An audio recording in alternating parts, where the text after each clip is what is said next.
देखो हमारा जो टॉपिक है आज का वो है डाइजेशन है एब्जॉर्प्शन, और इसमें हम लोग basically need based question,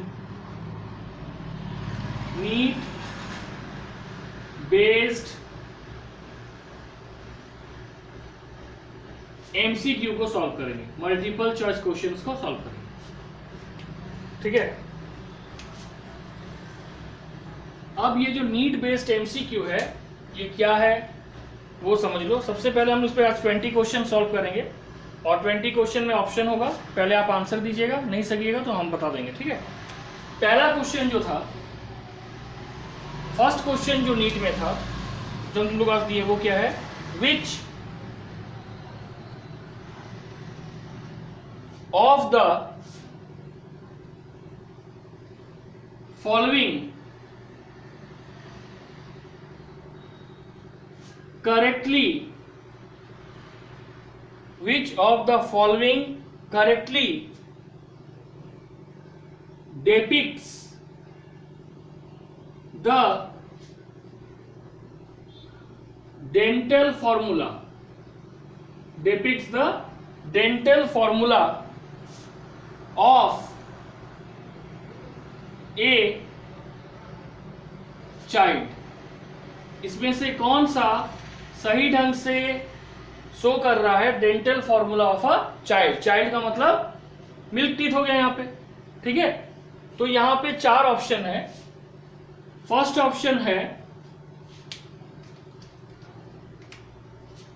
2112 bye 2112, ये हो गया अपर और ये लोअर जो। दूसरा ऑप्शन है 2120 बाय 2120। थर्ड ऑप्शन है 2123 बाय 2123, और जो फोर्थ ऑप्शन है वो है 2111 बाय 2111। अब देखो इसमें से कौन सा करेक्ट ऑप्शन है अकॉर्डिंग टू यू, कौन सा करेक्ट ऑप्शन है बोलो। क्यों? Why? Correct 2 is a correct option, that is true, but why this number 2 is a correct option? ये explain करो। Why? Because sir इसमें premolar absent है। मोलर एब्सेंट नहीं है, प्री मोलर एब्सेंट है। देखो Premolar। किसी भी चिल्ड्रन में जो मिल्क टीथ होता है, ठीक है, उसमें होता है इंसीजर, कैनाइन और मोलर। ठीक है, जो इंसीजर है वो होता है 8, जो कैनाइन है वो होता है 4, और जो मोलर है वो होता है 8। ठीक है,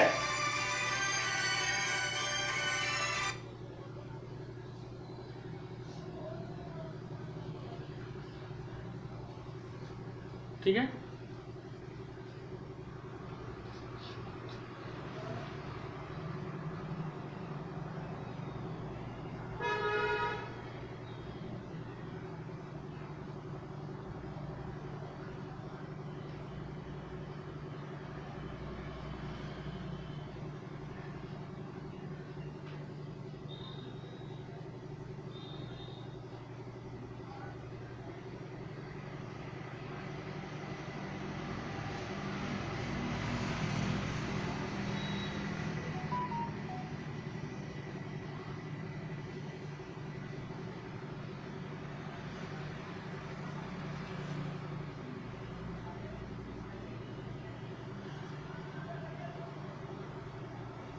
देखो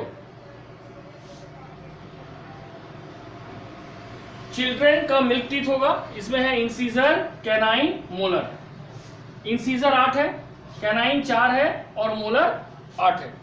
अब इसका फॉर्मूला हम लोग कैसे लिखते हैं, अपर और लोअर जो मिला के। ठीक है, फॉर्मूला ऑफ मिल्क टीथ क्या है, 2120 bye 2120 into 2।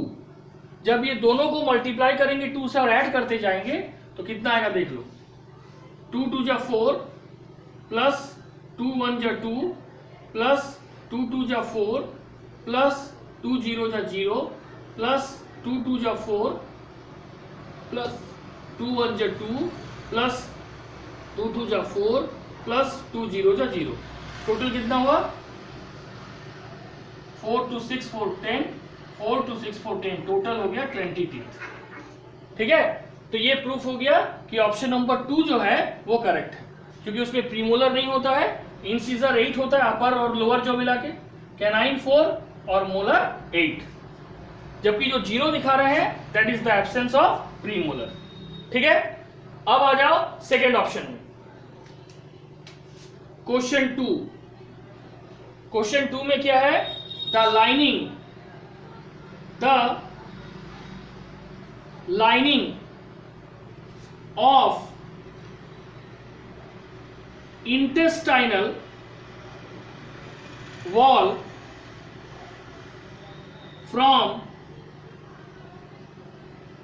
outside to inside is made up of. The lining of intestinal wall from outside to inside is made up of. First option जो तुमको क्वेश्चन में दिए हैं वो है सर्कुलर मस्कुलर मसल्स, दूसरा है लॉन्गिट्यूडिनल मसल्स, फिर है म्यूकोसा और उसके बाद है सब म्यूकोसा। सेकेंड ऑप्शन है longitudinal muscle, circular muscle, sub mucosa और म्यूकोसा। थर्ड ऑप्शन है mucosa, sub mucosa, longitudinal muscle और circular muscle. And the fourth option is sub mucosa, longitudinal muscle, circular muscle and mucosa. फिर से एक बार सुन लो, first option इसमें क्या है? First option है सर्कुलर मसल, सर्कुलर मसल के बाद लॉन्गिट्यूडिनल मसल,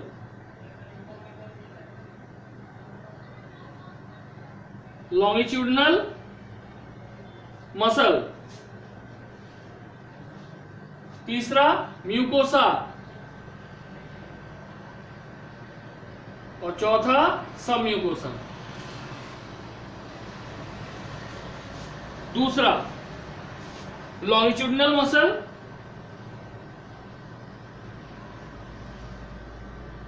लॉन्गिट्यूडिनल मसल, उसके बाद सर्कुलर मसल,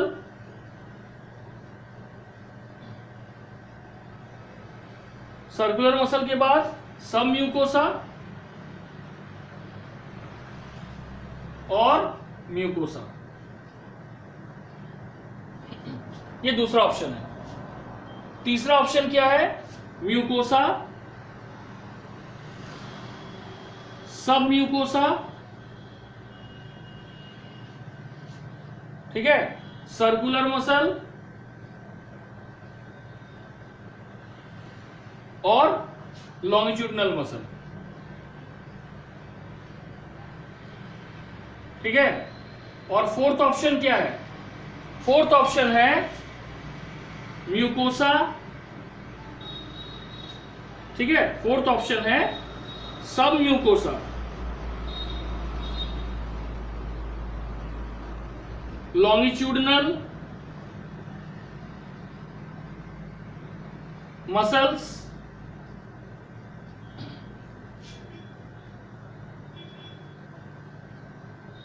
सर्कुलर मसल्स और म्यूकोसा।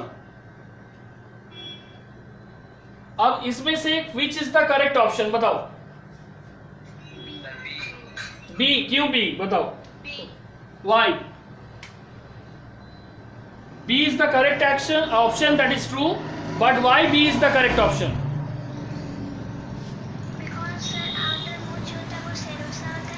उसके बाद मस्कुलर इसका दो पार्ट होता है, सबसे पहले लॉन्गिट्यूडिनल, उसके बाद सर्कुलर, उसके बाद सर्कुलर क्या? आउटर लॉन्गिट्यूडिनल, इनर सर्कुलर, ठीक है, ये दोनों है क्या?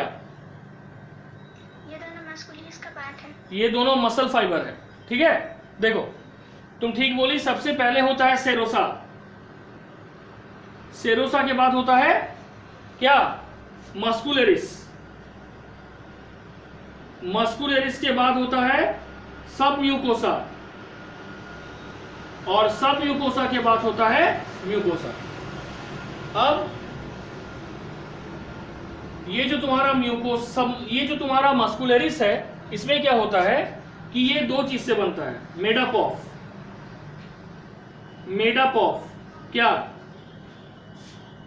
आउटर लॉन्गिट्यूडनल एंड इनर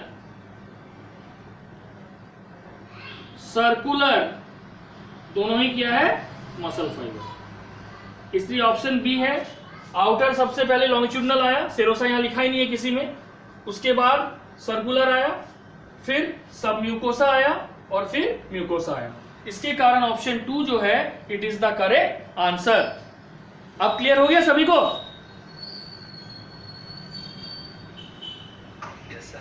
ठीक है।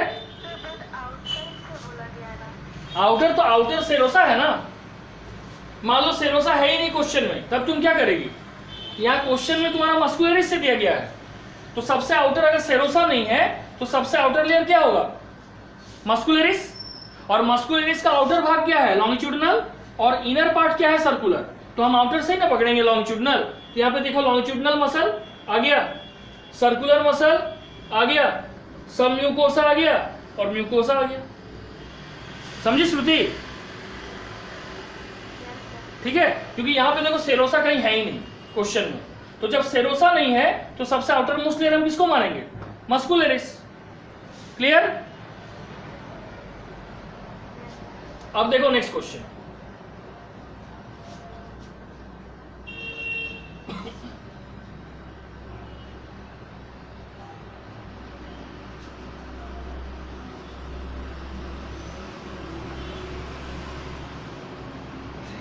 नेक्स्ट क्वेश्चन क्या है? Question 3। What is question 3? The epithelial cell, the epithelial cells lining, the epithelial cells lining the stomach, the epithelial cells lining the stomach of vertebrates are protected from damage by HCl because, ठीक है, बोला गया कि जो epithelial lining है stomach wall का vertebrate में, वो HCl के डैमेज से बच जाता है। क्यों? उसका 4 ऑप्शन है। पहला, HCl इज टू डाइल्यूट। पहला ऑप्शन क्या है? HCl is to dilute. Second option है the epithelial cell, the epithelial cells are resistant to the action of HCl, to the action of HCl. Third option है HCl is neutralized, ठीक है, in the stomach, in the stomach. और जो fourth option है वो है the epithelial cells are covered by, the epithelial cells are covered by mucus secretion. ठीक है, तो बोला गया कि जो इपिथेलियल सेल है जो कि स्टमक को लाइनिंग कर रहा है वर्टिब्रेट में, वो प्रोटेक्टेड हो रहा है फ्रॉम डैमेज बाय HCl। क्यों? पहला है HCl डाइल्यूट होता है, दूसरा ऑप्शन है कि epithelial cell are resistant to the action of HCl, third है HCl स्टमक में न्यूट्रलाइज हो जाता है, और फोर्थ है the epithelial cell of the stomach are covered by mucus. ठीक है, इसमें क्या होगा? कौन सा ऑप्शन सही होगा बोलो? ठीक है, डी होगा। क्यों होगा? Why the option 4 is correct?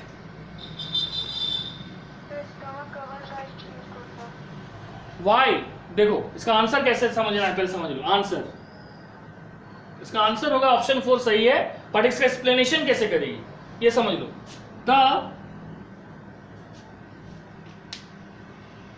The epithelium of या epithelial cell of gastric glands, ये gastric glands कहां पे पाया जाता है? Present in stomach, present in stomach, consist of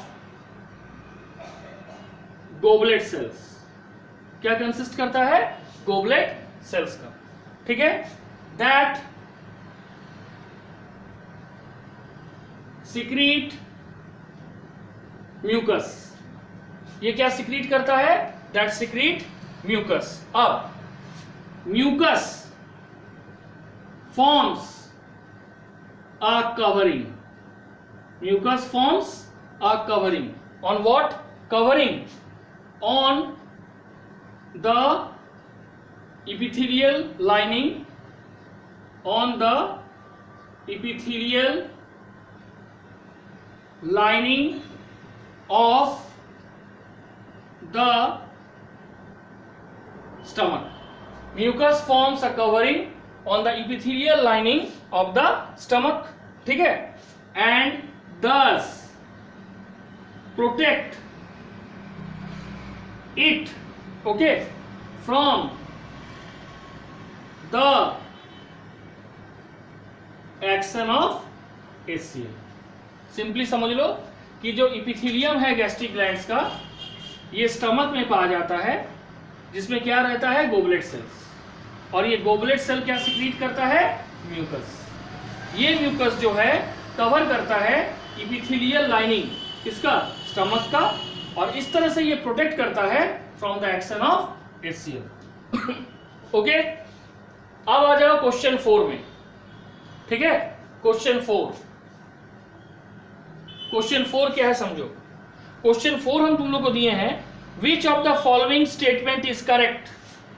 which of the following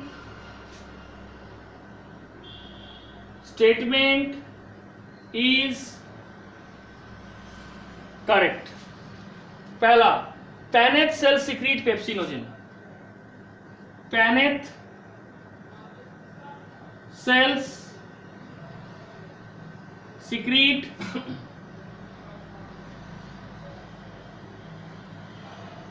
pepsinogen. Second, parietal cell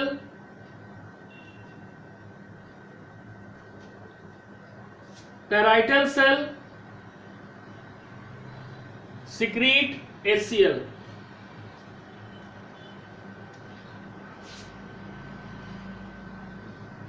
third, argentefin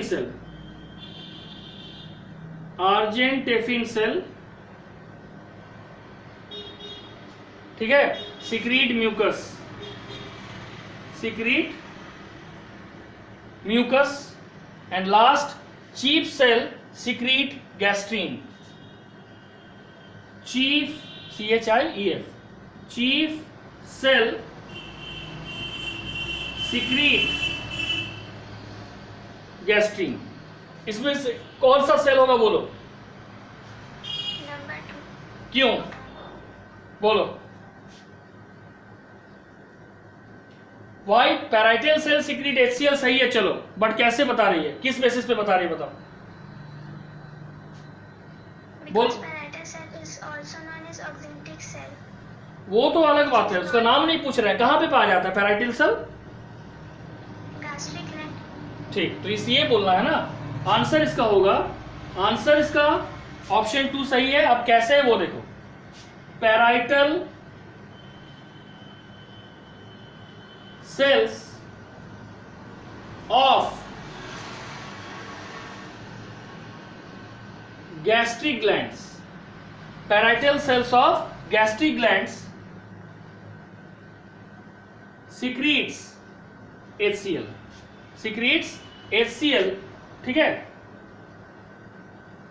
और HCl क्या करता है? HCl activates pepsinogen into pepsin enzyme, ठीक है। और ये पेप्सिन जो है ये तुम्हारा एक्टिव फॉर्म है जो स्टमक में प्रोटीन को डाइजेस्ट करने में मदद करता है, ठीक है। तो आंसर हो गया कि पैराइटल सेल्स जो है वो गैस्ट्रिक ग्लैंड्स में पाया जाता है जो सिक्रीट करता है HCl, ठीक है। ये हो गया 4 का करेक्ट आंसर। सभी को समझ आ गया? अमन, एलिना, ठीक है। अब देखो हम लोग 5th क्वेश्चन में जाएंगे। 5th क्वेश्चन जो तुम लोग को भेजे हैं वो है ग्लिसन्स कैप्सूल के बारे में।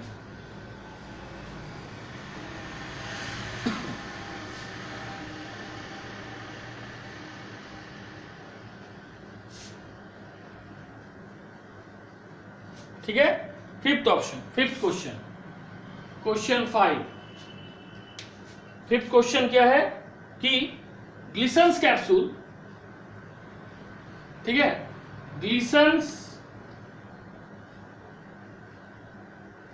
capsule is the characteristic features of, glisten capsule किसका कैरेक्टरिस्टिक फीचर्स है? पहला ऑप्शन है मैमल्स, सेकेंड ऑप्शन है बर्ड्स, थर्ड ऑप्शन है रेप्टाइल्स और फोर्थ ऑप्शन है आर्थ्रोपोड्स, ठीक है। अब देखो ग्लिसन्स कैप्सूल जो है ये एक कनेक्टिव टिश्यू शीथ है जो बेसिकली किसको कवर करता है? लीवर ऑफ द लोब्यूल्स, यानी वो लीवर को कवर करता है। और ये Glisson's capsule is the characteristics of mammalian liver. Reptiles, bird या आर्थ्रोपोड के लीवर में ये नहीं पाया जाता है, इसलिए करेक्ट ऑप्शन होगा ऑप्शन ए। तो ग्लिसन कैप्सूल क्या है, इसका आंसर लिखेंगे कि ग्लिसन्स कैप्सूल, ठीक है, is the characteristic feature of, ठीक है, mammalian liver, mammalian liver. Next, it is a thin connective tissue, ये एक थिन कनेक्टिव टिश्यू है, ठीक है, कनेक्टिव टिश्यू शीथ है that covers the lobules of the liver या lobes of the liver, lobules of the liver। ये हो गया एक्सप्लेनेशन कि ग्लिसन्स कैप्सूल कैरेक्टरिस्टिक फीचर है मैमेलियन लीवर का। क्यों? क्योंकि एक थिन कनेक्टिव टिश्यू है, कनेक्टिव टिश्यू शीथ यानी कवर है जो कवर करता है लोब्यूल्स ऑफ द लीवर को। तो Glisson's capsule is the characteristic feature of mammalian liver, इसलिए ऑप्शन ए 5 का करेक्ट आंसर। अब ऑप्शन सी देखो, ऑप्शन 6 और क्वेश्चन 6, ठीक है। क्वेश्चन 6 है ब्रूनर्स ग्लैंड,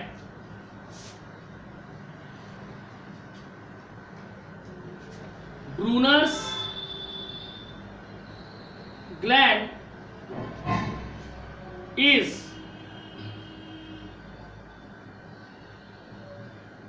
प्रेजेंट इन, ठीक है। ब्रूनस ग्लैंड किसमें पाया जाता है? Option A liver, option B oesophagus,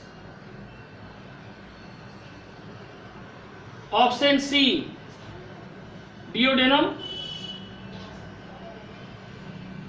और ऑप्शन 4 स्टमक, ठीक है। तो ये 4 ऑप्शन है, किसका होगा? बोला आंसर। हाँ ठीक है, ठीक से सोच के बोलो, सी होगा। तो चलो सी अगर होगा तो क्यों होगा बताओ?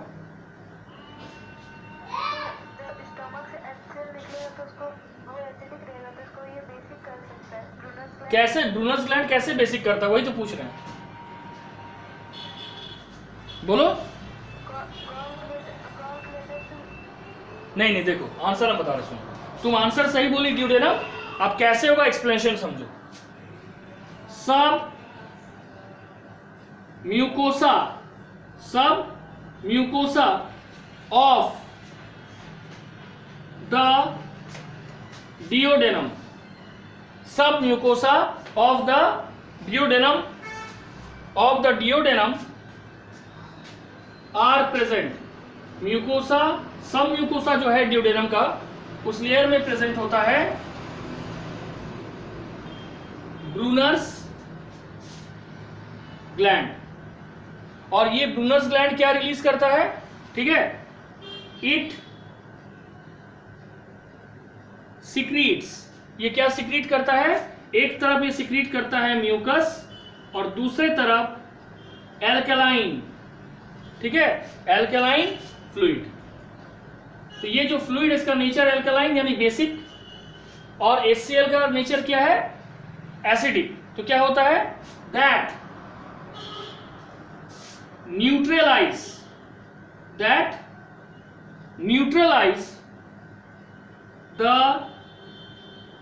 Acidic chyme. काइम उस फूड को कहा जाता है जो स्टमक में पार्शियली डाइजेस्टेड होता है।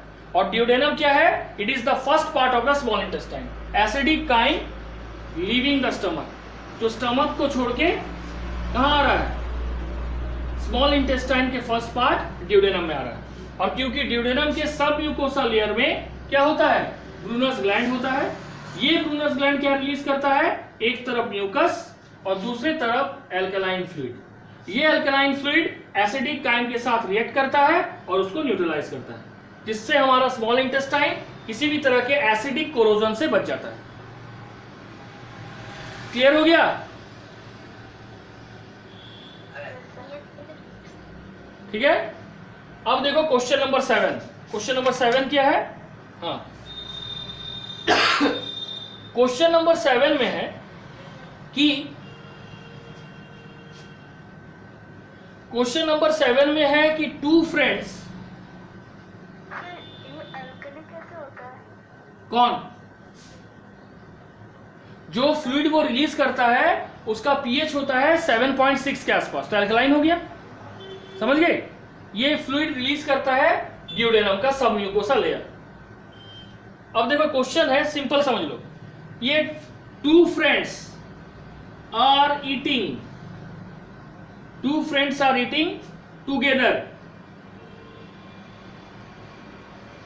इन a dining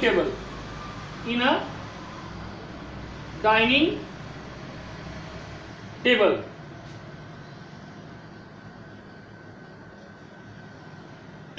one of them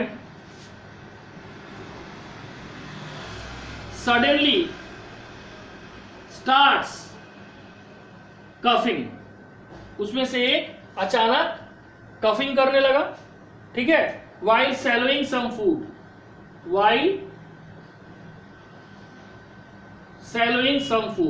जब वो कुछ फूड को निगल रहा था। swallowing some food। now this coughing, ठीक है, would have been due to improper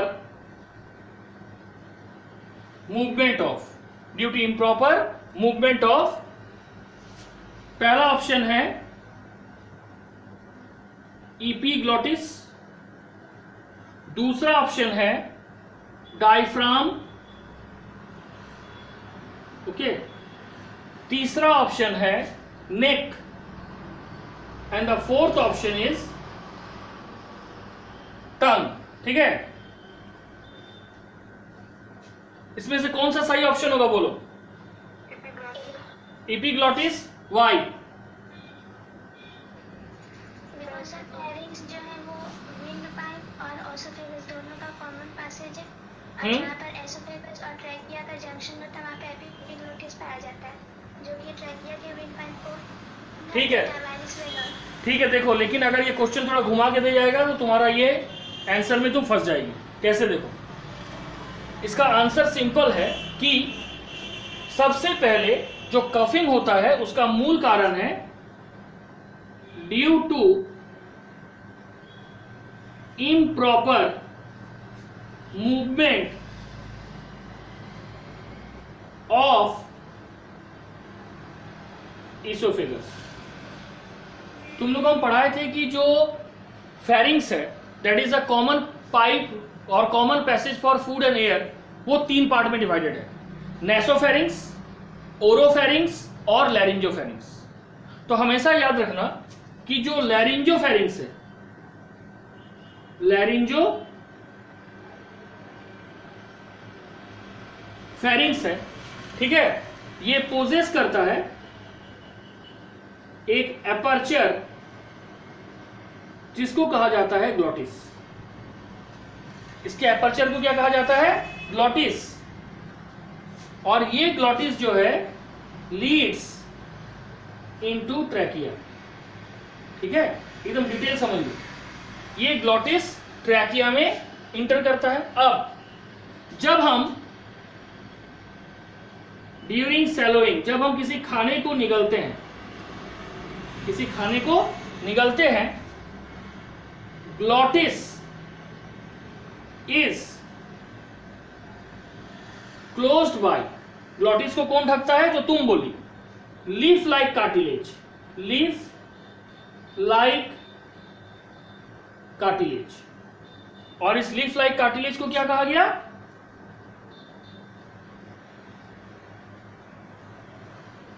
epiglottis. ठीक है, अब क्या होता है ड्यूरिंग ईटिंग, जब हम खाना खाते हैं तो हमारा एपिग्लॉटिस खुला हुआ रहता है, पर जैसे ही हम निगलते हैं क्या होता है? जो ट्रैकिया है वो तुरंत उसको, एपिग्लॉटिस जो है उसको बंद कर देता है। लेकिन कभी कभार क्या होता है कि हम हड़बड़ी में जब खाना खाते हैं तो ये फूड हमारे विंड पाइप में चला जाता है, दैट इज ग्लॉटिस में चला जाता है, क्योंकि एपिग्लॉटिस को इतना टाइम ही नहीं मिलता है कि वो उसको क्लोज कर सके to prevent the entry of food. और जैसे ही उसमें फूड एंट्री होता है, ट्रैकिया का एक इमीडिएट एक्शन होता है कफिंग। कफिंग से क्या होता है कि इससे लगातार फूड जो है ऑपोजिट वे में प्रेशर दिया जाता है और फूड विंड पाइप से तुरंत फूड निकल जाता है और हमारा ब्रेथिंग हिंडर नहीं होता है, मतलब हमारा श्वास नहीं रुकता है, मतलब हमें अनकॉन्शियस फीलिंग नहीं आता है। ठीक है, तो बेसिकली एपिग्लॉटिस का होगा। और ये कब होता है? If during eating epiglottis remain open. हम खाने के समय अगर एपिग्लॉटिस ओपन हो जाता है तो क्या होता है कि जब हम सैलो करते हैं, कोई खाने को निगलते हैं, तो ये फूड कहाँ पे चला जाता है? हमारे ट्रैकिया यानी विंड पाइप में चला जाता है। और विंड पाइप में जैसे ही चला जाता है, हमारा विंड पाइप इस फूड को बाहर निकालने के लिए एक रिफ्लेक्स एक्शन करता है, और वो रिफ्लेक्स एक्शन क्या है? कफिंग। और इस कफिंग के कारण वो फूड उससे निकल जाता है ताकि हमारा जो ब्रीथिंग मैकेनिज्म है इन और आउट, ये ऑब्स्ट्रक्ट यानी रुके नहीं। अब समझ आया? Yes sir. अब देखो 8 नंबर क्वेश्चन। ठीक है,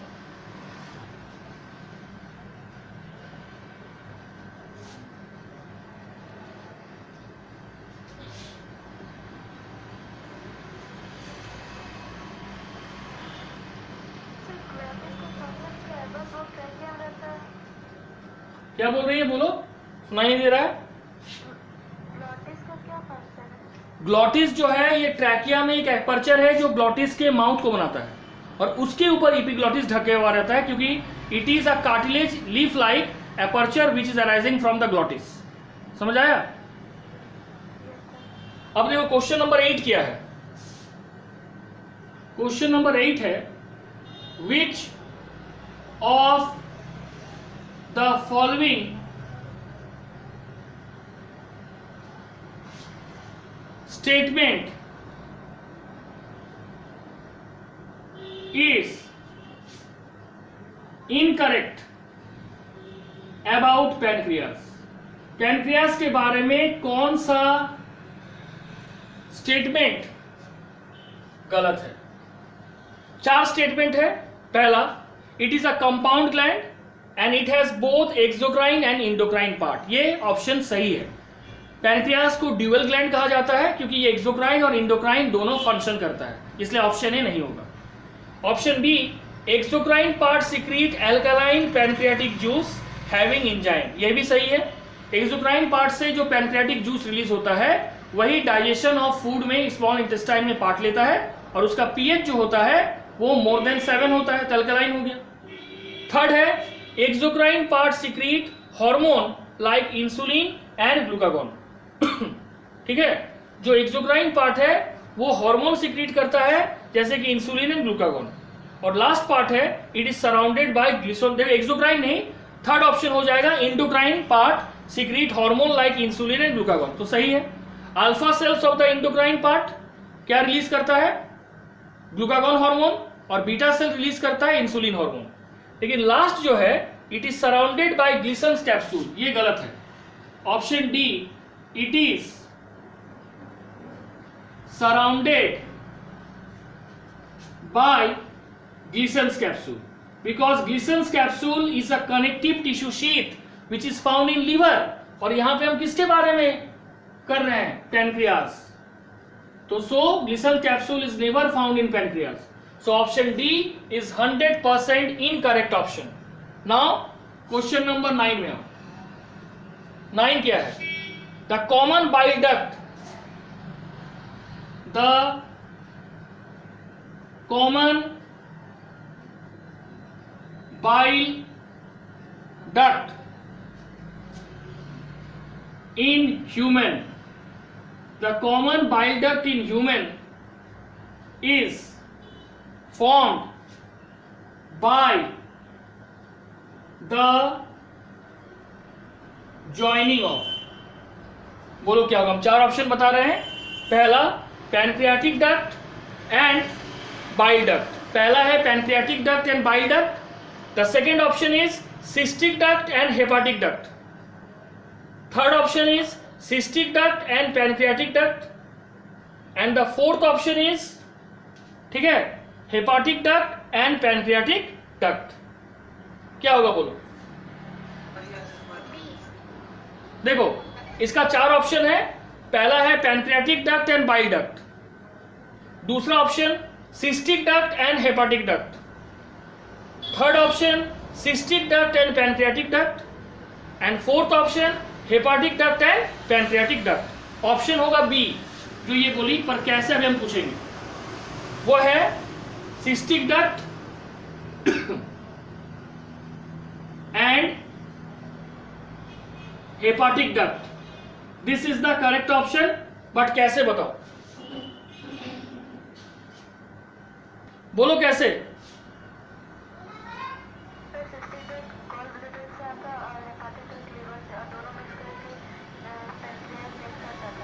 देखो सुनो, सिस्टिक डक्ट जो है ये गॉल ब्लैडर से आता है, ठीक है, और जो हेपाटिक डक्ट है ये कहां से आता है? लीवर से। ये दोनों डक्ट आपस में ज्वाइन करता है क्या बनाने के लिए? Common duct. क्या बनाता है? Common duct. ये जो तुम्हारा कॉमन डक्ट है, या कुछ बुक में लिखा है कॉमन बाइल डक्ट, ठीक है, ये कॉमन बाइल डक्ट क्या करता है? ये फिर ज्वाइन होता है मेन पैनक्रियाटिक डक्ट के साथ। ठीक है, मेन पैनक्रियाटिक डक्ट के साथ ज्वाइन होकर ये क्या बनाता है? हेपाटो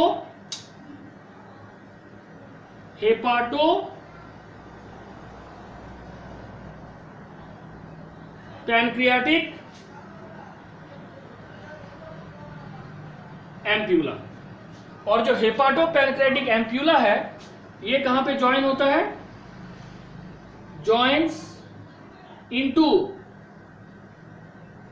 डियोडेनम,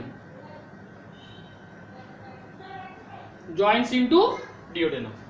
तो ये पूरा हो गया सिस्टिक डक्ट और हेपाटिक डक्ट। ये दोनों आपस, हेपाटिक डक्ट किसका है? लीवर का। सिस्टिक डक्ट कहां से आया? Gall bladder. ये दोनों जुड़ते बनाया कॉमन बाइल डक्ट। तो यहाँ पे क्वेश्चन है द कॉमन बाइल डक्ट किससे बनता है? तो it is a combination of cystic duct of gall bladder and hepatic duct of liver. ठीक है, अब बोलो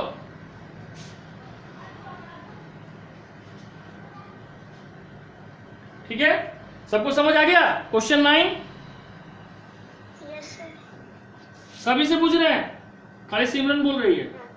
अब देखो, in which layer of stomach, in which layer of stomach, in which layer of stomach are gastric gland located. ठीक है, gastric gland stomach के किस लेयर में पाया जाता है? 4 ऑप्शन है। सेरोसा, ठीक है, मस्कुलरिस,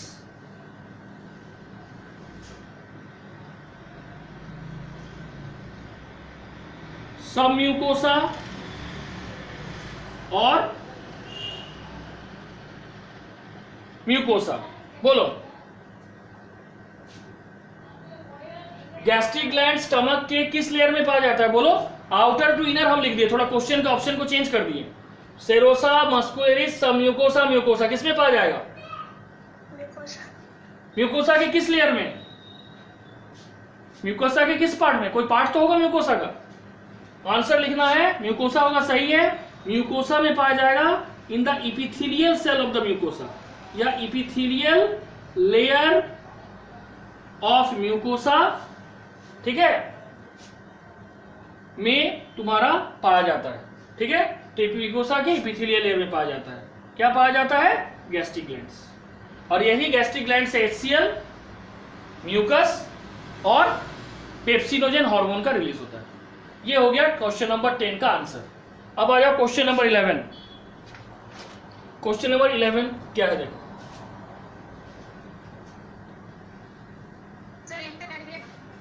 हाँ,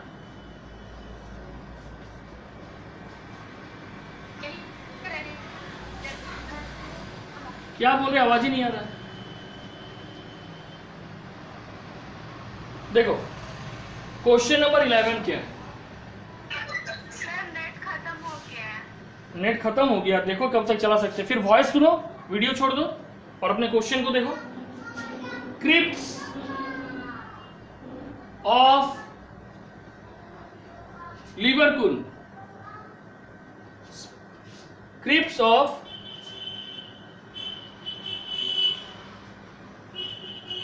लिबरकुल are present in, crypts of Lieberkuhn are present in.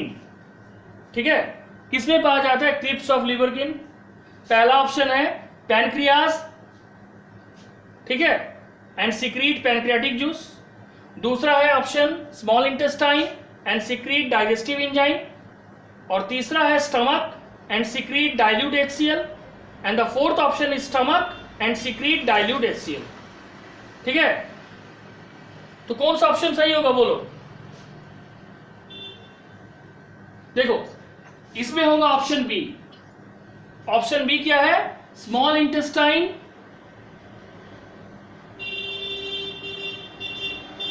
And secrete digestive enzyme. अब यहां पे क्वेश्चन आता है कि हम ऑप्शन बी को करेक्ट क्यों बोले, वाई? तो होगा द क्रिप्ट्स ऑफ ल्यूबरकिन, ठीक है, are simple tubular glands. Crypts of Lieberkuhn simple tubular glands है, ठीक है, that occur throughout the small intestine, throughout the small intestine। small intestine में कहा? in between the villi, the small intestine between the villi, ठीक है, and secrete, क्या secrete करता है? enzymes एंड म्यूकस, और सिक्रीट करता है एंजाइम एंड म्यूकस। ये हो गया सही answer. Of question number 12, in man the gall bladder is situated in dash lobe of the liver, ठीक है। इसमें 4 ऑप्शन है, left, second option is right, third option is caudate and the fourth option is quadrate, ठीक है। तो liver के किस lobe में गॉल ब्लडर सिचुएटेड होता है? बताओ।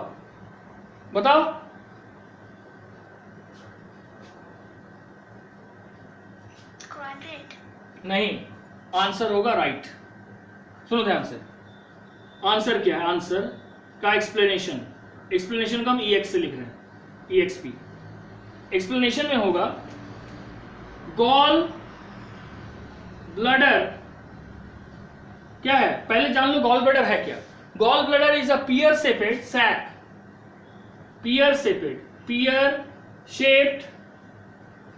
sac like structure attached to the posterior surface of the liver। Liver के पोस्टीरियर, पीछे वाले भाग में लगा हुआ है। किस साइड में? On the right side of connective tissue. ये हो गया आंसर। यानी गॉल ब्लडर एक पियर शेप्ड स्ट्रक्चर है जो posterior surface of the liver में उसके राइट भाग में लगा हुआ है, इसलिए इसको कहा गया राइट। क्वेश्चन नंबर 13 क्या है? अ लुब्रिकेंट म्यूकिन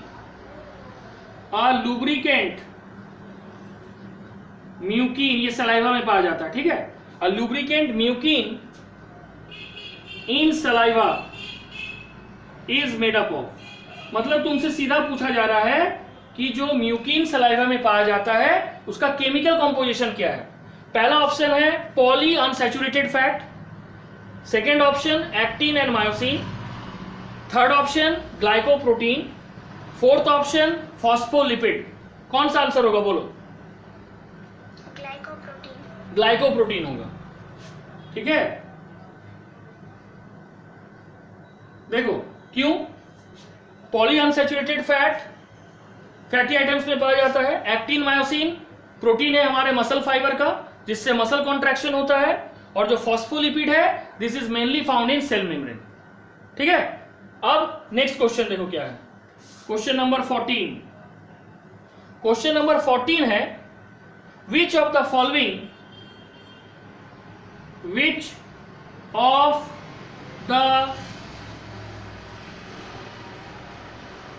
फॉलोइंग ठीक है is not a salivary gland. इसमें से कौन सा ग्लैंड सैलिवरी ग्लैंड नहीं है?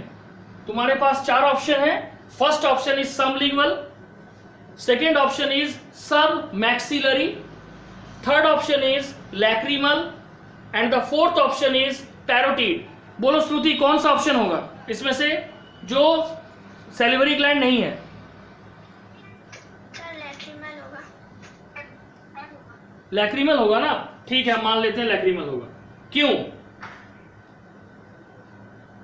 लैक्रिमल ग्लैंड क्या है? Lacrimal gland is present in our eye and it secretes tear. जबकि हमारा 3 सैलिवरी ग्लैंड है, सब लिंगुअल, सब मैंडिबल और पैरोटिड। इसमें पैरोटिड सैलिवरी ग्लैंड तीनों में से सबसे लार्जेस्ट सैलिवरी ग्लैंड है, जो कि जस्ट बिलो द ईयर पाया जाता है। ठीक है, तो ये लैक्रिमल ऑड वन होगा, क्योंकि लैक्रिमल ग्लैंड जो है ये आई में पाया जाता है। ठीक है, और ये क्या सीक्रेट करता है? And secrets tears. अब आ जाओ क्वेश्चन 15 में। क्वेश्चन 15 क्या है? क्वेश्चन 15 है Stenson duct is associated with. Stenson's duct is associated with. Stenson duct किससे एसोसिएटेड है? एकदम सिंपल आंसर है, पैरोटिड ग्लैंड। ठीक है, देखो बेसिकली क्या होता है कि जो स्टेनसन डक्ट है, ठीक है, ये तुम्हारा पैरोटिड ग्लैंड में पाया जाता है। 4 ऑप्शन है, parotid gland, pancreatic gland, cardiac gland और थायराइड ग्लैंड। पैनक्रियाटिक ग्लैंड में स्टेरोटिन नहीं होगा, स्टेनसन डक्ट नहीं होगा, कार्डियक ग्लैंड में भी नहीं होगा और थायराइड ग्लैंड में भी नहीं होगा।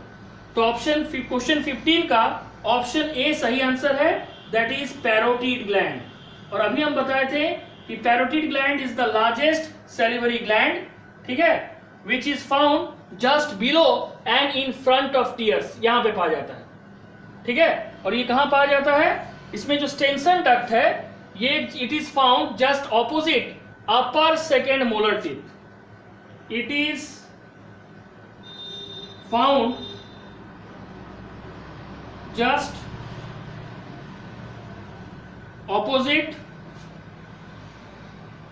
अपर second molar teeth. It is found just opposite upper second molar teeth. ये हो गया क्वेश्चन 15 का आंसर। अब आ जाओ क्वेश्चन 16 में।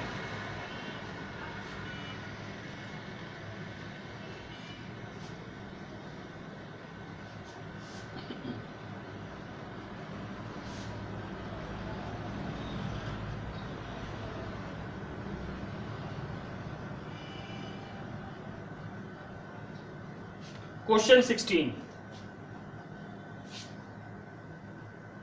Question 16 is the site of action. The site of action and substrate of renin and substrate of renin are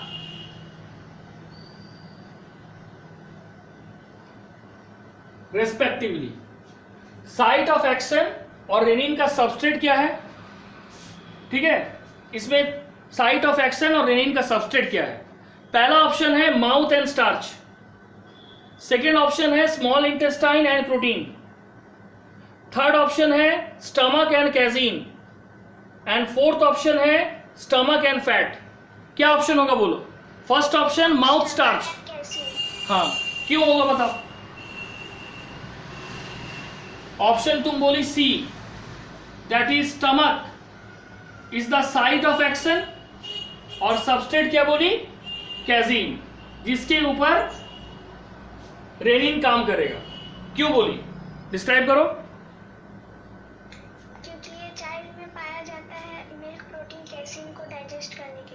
हाँ ठीक है, लेकिन देखो उसको लिखना कैसे है। HCl of stomach, gastric gland से जब HCl रिलीज होता है तो गैस्ट्रिक ग्लैंड से 2 हार्मोन भी रिलीज होता है, पेप्सिनोजेन और प्रोरेनिन। HCl ऑफ स्टमक जब कांटेक्ट में आता है किसका, with prorennin, it convert it into, ये इसको किसमें कन्वर्ट करता है, रेनिन में। और रेनिन क्या है, एक्टिव फॉर्म है, एक्टिव फॉर्म है। अब इन मिल्क, ठीक है, मिल्क में कौन सा प्रोटीन होता है, कैजीन। ये कैजीन जब हमारे स्टमक में जाता है तो कैजीन के ऊपर कौन काम करता है, रेनिन एंजाइम, ठीक है। और रेनिन जब इसको क्या करता है, इसको कन्वर्ट कर देता है पारा कैजीन, पारा कैजीन। अब जैसे ये पारा कैजीन बना, ठीक है, in the presence of calcium ion, in the presence of calcium ion ये कन्वर्ट हो जाता है कैल्शियम पारा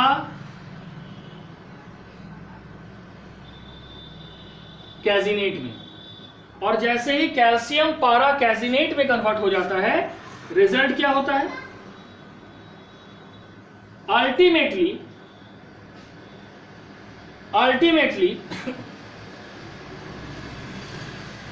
leading to milk coagulation. Ultimately क्या करता है, मिल्क को कोगुलेट करने देता है, मतलब मिल्क जो है वो कोगुलेट कर जाता है। तो ये पूरा प्रोसेस है। तो साइट ऑफ एक्शन कौन हो गया, स्टमक, और सबस्ट्रेट क्या हो गया, कैजीन, क्योंकि रेनिन मिल्क प्रोटीन कैजीन के ऊपर काम करता है। सबसे पहले उसको पारा कैजीन में कन्वर्ट करता है, और फिर कारा कैजीन जब कैल्शियम के कांटेक्ट में आता है, it is converted into calcium para caseinate and ultimately leadings to milk coagulation, ठीक है। अब क्वेश्चन नंबर 17, 16 सबको समझ आ गया। Yes sir. श्रुति, नबीला, अमन। अब देखो नेक्स्ट क्वेश्चन है question number 17। The enzyme enterokinase, the enzyme enterokinase helps in the conversion of the enzyme enterokinase helps in the conversion of first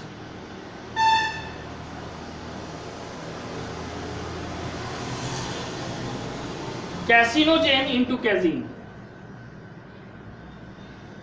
carcinogen into casein, second trypsinogen into trypsin, third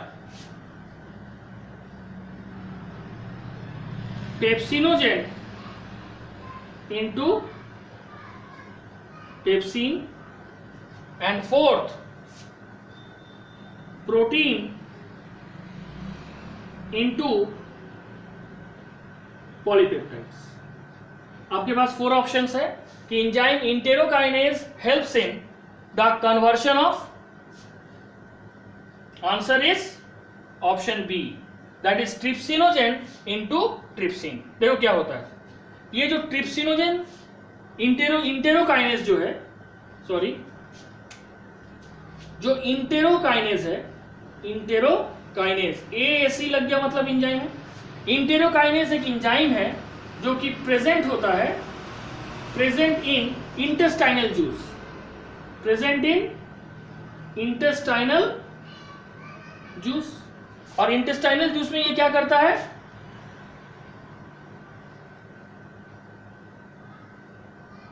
trypsinogen को, जो कि inactive form है, इसको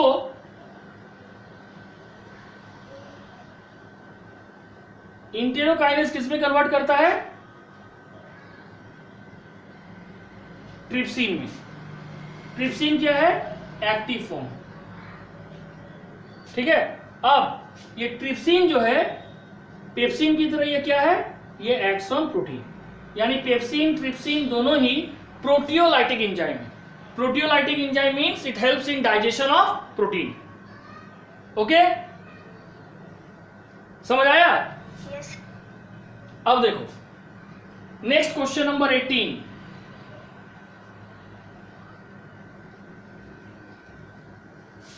question number 18 क्या है? देखो question number 18 है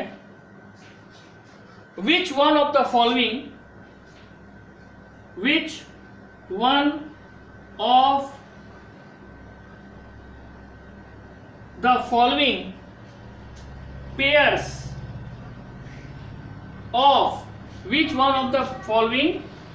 pairs of food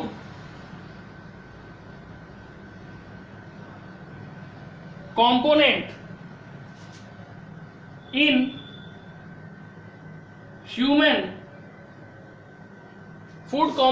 human reaches the stomach totally undigested। ठीक है, इसमें 4 पेयर है। पहला पेयर है स्टार्च एंड फैट, दूसरा पेयर है fat and cellulose, third pair is, ठीक है, third pair is fat and glycogen, fourth pair is protein and starch. इसमें से कौन सा पेयर ऑफ फूड है जो कि, ठीक है, स्टमक में जाता है और उसके पहले ये अनडाइजेस्टेड रहता है, इसको कोई पचाने वाला एंजाइम हमारे बॉडी में नहीं बनता है? कौन सा होगा बोलो? Fat and cellulose. क्यों बताओ, वाई? क्योंकि हमारे माउथ में फैट को डाइजेस्ट करने का या फिर सेल्यूलोज को डाइजेस्ट करने का कोई एंजाइम नहीं होता और एसोफेगस से में भी नहीं होता, सीधा स्टमक में आके फैट जो है वो डाइजेस्ट होता है लेकिन सेल्यूलोज नहीं हो पाता। देखो सही बोली, फैट को डाइजेस्ट करने के लिए कोई भी एंजाइम हमारे माउथ से लेके इसोफेगस में नहीं बनता है, जबकि स्टमक में, ठीक है, जो है ये संभव हो सकता है। ठीक है, अब बोला गया कि ये जो पार्ट है फैट, स्टमक टोटली अनडाइजेस्टेड इसलिए जाता है क्योंकि स्टमक में भी जो गैस्ट्रिक जूस है वो क्या है? पेप्सिन है, यानी स्टमक में भी अनडाइजेस्टेड होता है। फैट एक ही जगह डाइजेस्ट होता है, that is small intestine. Small intestine में निकलता है पैनक्रियाटिक लाइपेज, और लाइपेज क्या करता है? ये फैट को तोड़ के फैटी एसिड एंड ग्लिसरॉल में कन्वर्ट करता है। बट ये जो सेलुलोज है ये तो through out the human body कहीं भी डाइजेस्ट नहीं होता है, क्योंकि सेलुलोज को डाइजेस्ट करने के लिए जो एंजाइम चाहिए सेलुलेज, वो हमारे ह्यूमन बॉडी में बनता नहीं है। Cellulose is not at all digested in our human body. So option B, that is fat and cellulose, is the correct answer. अब देखो ऑप्शन 16 क्यों छोड़े ये समझ लो। ठीक है, क्वेश्चन नंबर जो 19 है उसमें एक क्वेश्चन पूछा गया है कि क्वेश्चन नंबर 19 क्या है? देखो, refer the following flow chart, refer the following flow chart. Refer the following flow chart में है, ठीक है, मिल्क कैजीन,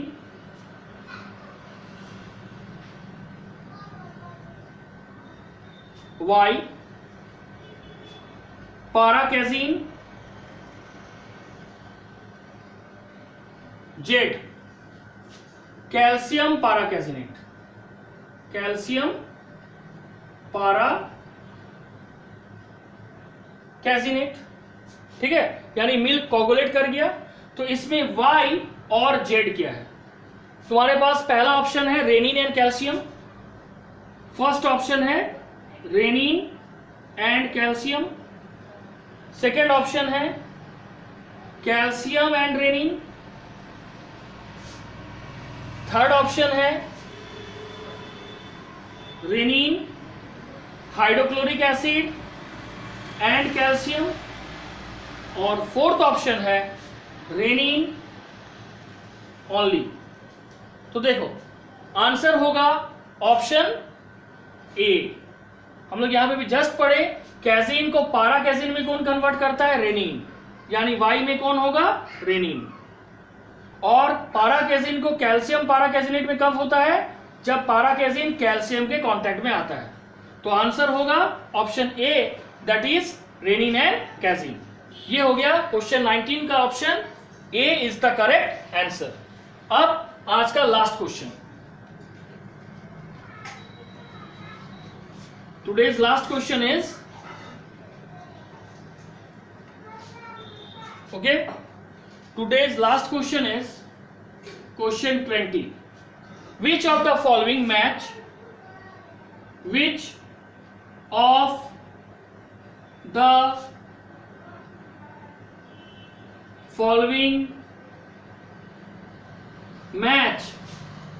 is incorrect? इसमें से कौन सा मैच इनकरेक्ट है? पहला rennin protein, second trypsin starch, third option invertase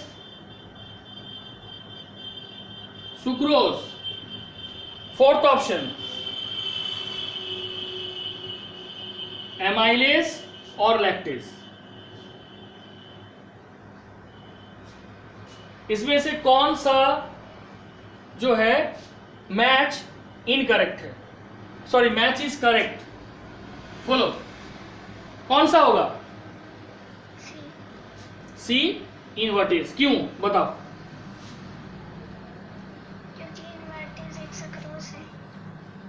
invertase एक नहीं जी, आंसर समझो। आंसर क्यों है? क्योंकि डिओडेनम जो कि हमारा स्मॉल इंटेस्टाइन का पहला पार्ट है, ठीक है, इसमें सुक्रोज के ऊपर काम करता है इन्वर्टेज एंजाइम।